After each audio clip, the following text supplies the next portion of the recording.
Alright, so if you've been watching my YouTube channel, you know that this channel is all about keeping, breeding, and taking care of ball pythons. And today I want to highlight probably the most famous ball python in my entire collection, and that is the one I have around my neck. His name is Bobby. This is a male bamboo ball python. As a matter of fact, there's been a lot of people asking me, how old is Bobby? How much does he weigh? And on and on and on, all the details. How did I get him? How did I get into the bamboo project? And that's what I'm going to cover in this video today. So if you're wondering how old he is, Bobby is actually 6 years old. He's a pretty big snake for being 6 years old, and I think it's probably unusual for a male ball python to be this big at 6 years, and one of the reasons he is this big is because bamboos have a ferocious appetite compared to most other ball pythons, and when I first got him, he was really slamming the food. He definitely wasn't this big. He was a lot smaller than he is now, and pretty much now I'm pretty much limit feeding him to just not that many rodents. As a matter of fact, I don't really feed all my adult snakes every single week like most people do. I kind of have a random schedule, and it depends. Pretty much what I do is every few days I go through my rodents, clean a bunch of tubs, just a portion of them, and then any extras I usually euthanize with CO2, and then I try to feed those off, and any extra I pop in the freezer. So sometimes,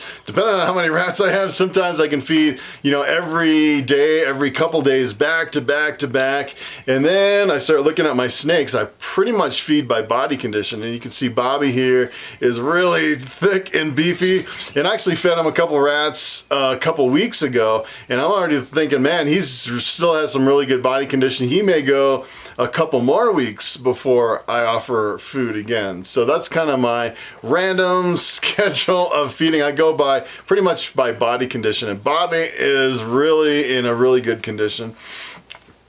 And if you go back to pretty much the very beginning, as far as when I actually bought Bobby, I was actually had this transaction deal going on with this guy where I'd sell him rodents. He actually had a little breeding operation, kind of like I do, breeding ball pythons.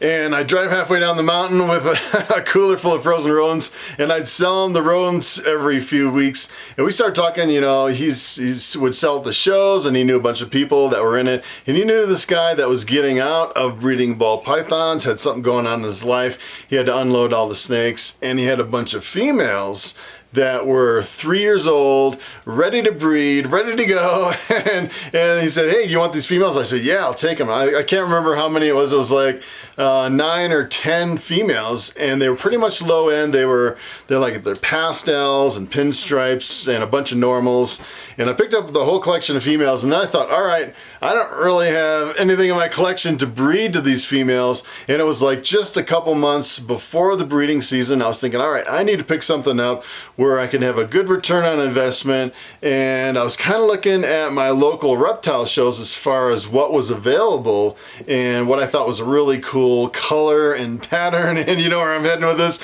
I finally ended up kind of focusing in on the bamboo morph, and I started looking on Morph Market. I was like, all right, I want the bamboo because I pretty much figured out that was the morph that I wanted, and number two, I definitely wanted a snake that was ready to breed, so it kind of limited the amount of snakes that I was looking at. And then number three, I wanted something that was really impressive, because you take something that's really impressive, you breed it to something else, and then the babies turn out to be really impressive. And the funny thing is with the bamboo morph is you look at Bobby here, and he's got pretty much a really high contrast color and pattern. And if you look at some bamboos, they're definitely not as high contrast and as bright and clean and sharp as this guy is.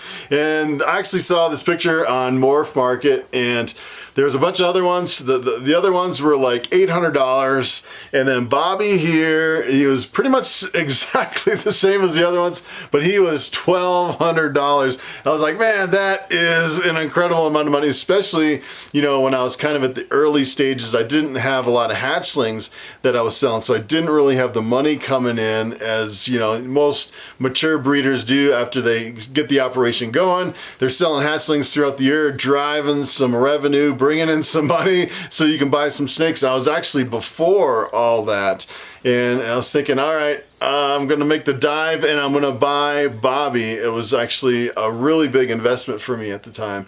And let me tell you, it definitely paid off because I bred Bobby to most of those females and I got a huge return on investment. And now I am reaping the benefits of actually bringing Bobby into my collection. And pretty much, you know, I've really learned to love the bamboo morph, especially because, number one, it's not really in Colorado. As a matter of fact, the very first show that I sold in here in Colorado, and had a bunch of bamboos on my table, all from that first breeding, and people are like, what in the world is that?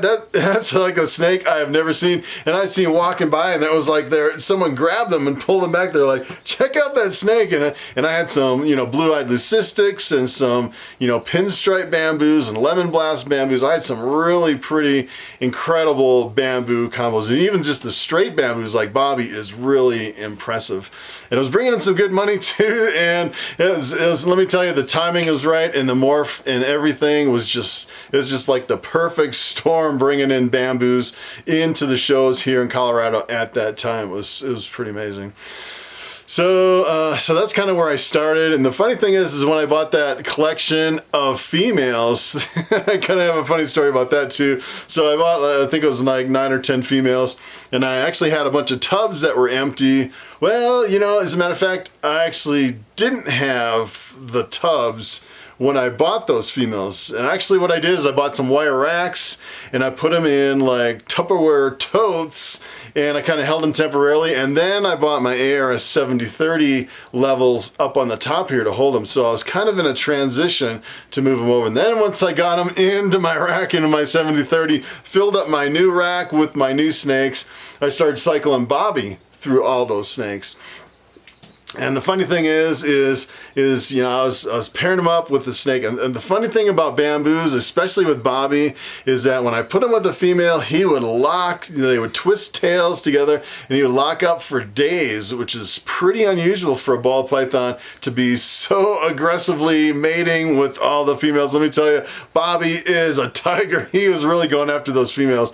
And the funny thing is I was going through kind of cycling them every few days to another female and to another female, and that was kind of giving him breaks in between so he could eat and then go back into it. And I got about halfway through my collection and I paired him up with a normal. And I was walking around my room, my snake room here, and I can't remember what I was doing. I was cleaning the rats or something. All of a sudden, it sounded like an earthquake. I was like, what in the world's going on? I look over, and the whole rack is just shaking. And then I figured it was Bobby in that tub, and I opened up the tub, and Bobby came flying out of that tub. And come to find out, it was actually one of the females that I thought was a female. It was actually a male, and I put him in there with a male, and they were going at it head to head. They were fighting. I've never realized that snakes could fight so bad in a tub. It was shaking the whole rack, and that rack weighs a lot. I just couldn't believe that they were really going at it. It was a pretty amazing sight. I've never actually seen that before. So that was pretty interesting. So another question is, a lot of people have asked me, how much does Bobby weigh? And that's a very good question. I haven't actually taken a weight on him. So what I'm going to do now is I'm going to actually get my balance. I'm going to bring it out here, and we're going to weigh Bobby and see how much he weighs. All right, so here goes nothing. I was kind of curious. I'm kind of guessing. I'd say he probably weighs, if I was to guess, I'd say maybe 2,000, 2,200 grams, maybe 2,300 grams. That's what I'm gonna guess that he weighs. Let's see what he actually weighs here. He is 2,338 he keeps moving around, keeps changing. Pretty much 2,339 grams. That was actually a pretty good guess. I've been weighing snakes for quite a while.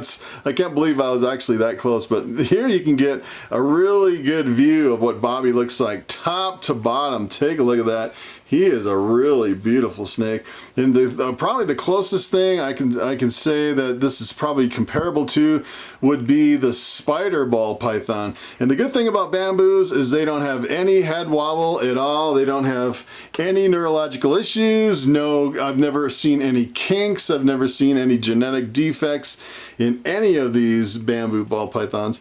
It is definitely one of my favorite morphs. So another thing you're probably wondering is how I got to the point where I actually have a snake around my neck on every single video. And that's actually a really good question. It was actually pretty much at the beginning when I started making daily videos. And if you subscribe to my channel, hit that notification bell, you'll actually see that I post videos every single day at 6 p.m. So I'm cranking out an incredible amount of videos every single day.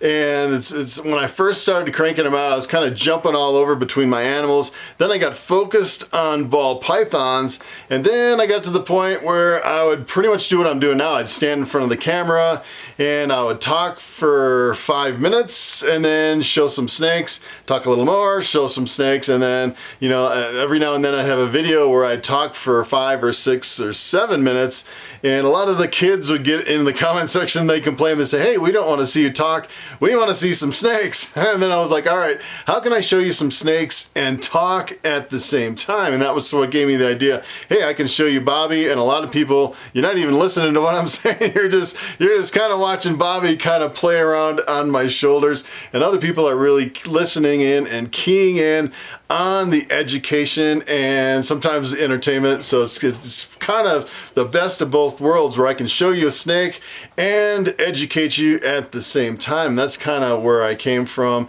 and how I ended up doing different snakes. And the funny thing is when I first started doing that, I was kind of switching the snakes all the time. And sometimes I'd have my albino, and sometimes I'll have my desert ghost. And then I decided, you know, every time I switched snakes, it seemed like the snake was always scared and skittish and kind of jumping around. And then I started thinking, all right, I need a snake that I can work with every single day, that's going to get really comfortable with me, and I want a snake that nobody else really has, something really unique.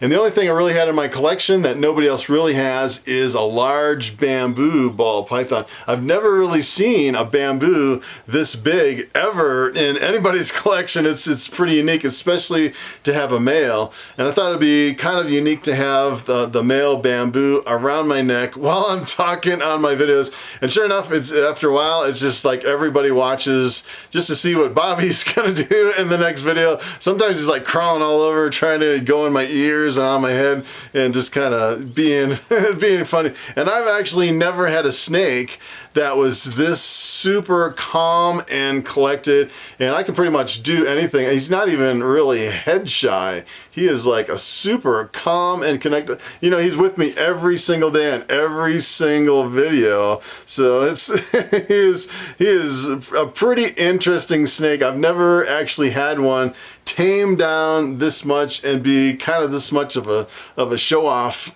on camera, which is pretty amazing. I've never actually really experienced a truly tame ball python until I started having Bobby in front of the camera every single day. So that's pretty much where I started and how I ended. And I know a lot of people are like, yeah, we want to know more about Bobby, and that is pretty much everything about Bobby, where I pretty much came from, how I got him, and where we are today. So that's pretty much it. Thanks for watching, and I will see you next time.